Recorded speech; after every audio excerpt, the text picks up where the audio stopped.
For this video, we're presenting the subscription coffee for the month of February.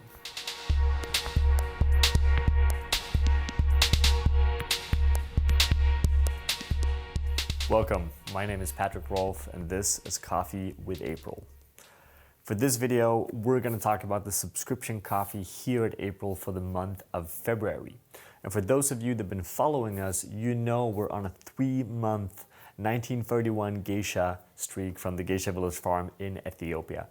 So we actually have 3 different months where we're going to be giving you guys coffees from the same farm in the same country and the same varietal, the 3 different lots. And for those of you that don't already know, it's a 1931 geisha. This coffee has a very specific story, special story, and we believe represents some of the best geisha coffee you can find in the world of geisha coffee. So we're really excited to be able to share it with you. Now, if you've been following our videos, you know the details about the farms. We've done several of them and we recommend you to watch all of them as well.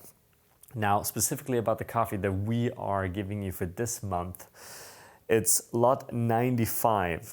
So at Geisha Village, they're separating the lots in a very specific way where we tend to go for similar numbers every single seasons, even though those numbers are sometimes coming from different parts of the farm.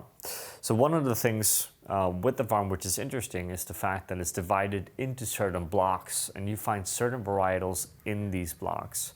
Now for this coffee, we're actually returning to the Oma block, up between 1950 up to 2,100 meters, which is very high altitudes, creating this slower maturation process, which gives us a higher quality coffee, basically from start to finish.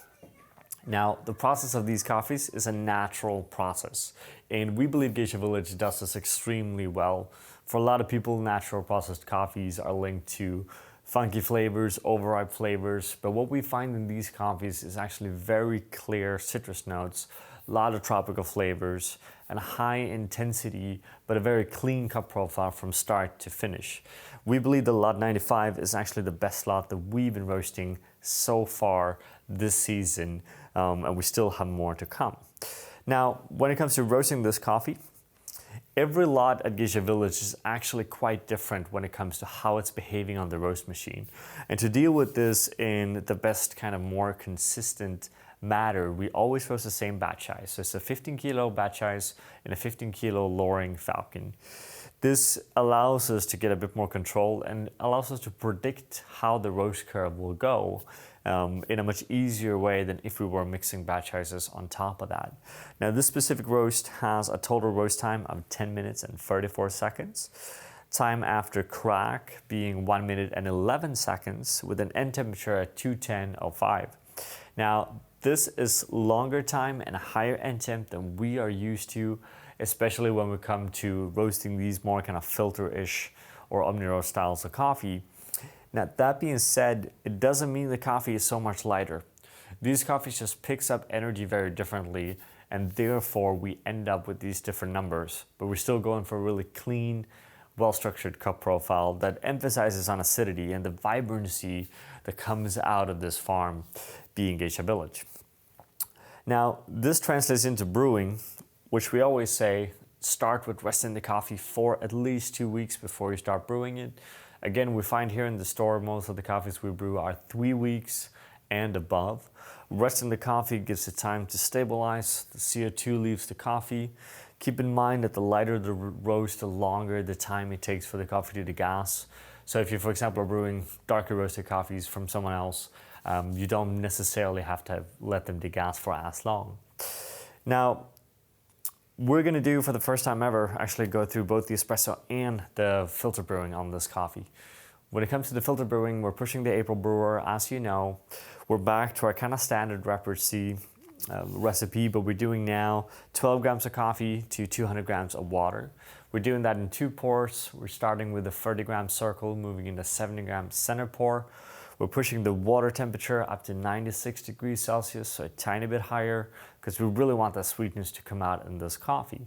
Now the second pour is going to go at 35 seconds, and we're looking for a total brew time of about 2 minutes and 40 seconds. And to be able to achieve that, you're gonna have to be around 26 to 28 on your average Comandante grinder. Now, we've done some videos in the past showing you different recipes for different volumes, slightly different approaches with April Brewing kits. So if you want to explore that, you're more than welcome to tune into one of those videos. Now, when it comes to espresso, we realized that we all have different home gear, and we actually started to do a few videos about brewing espresso at home as well, which you're welcome to check out as well. What we do as an average rule is you take the basket size in your portafilter -1. So let's say you have an 18 gram basket, you want to be down at 17 grams of coffee. Again, you want the coffee rested for about 2 weeks before you start brewing. We then take, with this specific coffee, the dry dose ×3. If you think that's a bit light to you, then you can also go 2.5, but we don't recommend being lower in volume than 2.5. Now, a total extraction time here is continuously going to be somewhere between 20 seconds and 25 seconds from start to finish. And that goes even if you're including some kind of pre-infusion concept. Now, if you have the opportunity, and advice is always going to take down the bar pressure a tiny bit, go down to 8 and 7. It gives you a bit more control. It gives you a slightly cleaner and just better textured cup profile in general. So that was about it for the subscription coffee for the month of February. Again, if you have any questions, any thoughts, or drinking the coffee, I want to share your ideas about it, you're always welcome to comment below. We're looking forward to hearing from you. We're looking forward to share the experience with this coffee. With that, we want to thank you for watching and for subscribing. Have a good day. We want to give a special thank you to all of our Patreon supporters. It's because of you that we are able to continue to make these videos. And we want you all to feel free to always come with suggestions and ideas on the content that you want to see, because we are doing this for you and because of you. Thank you from all of us here at April.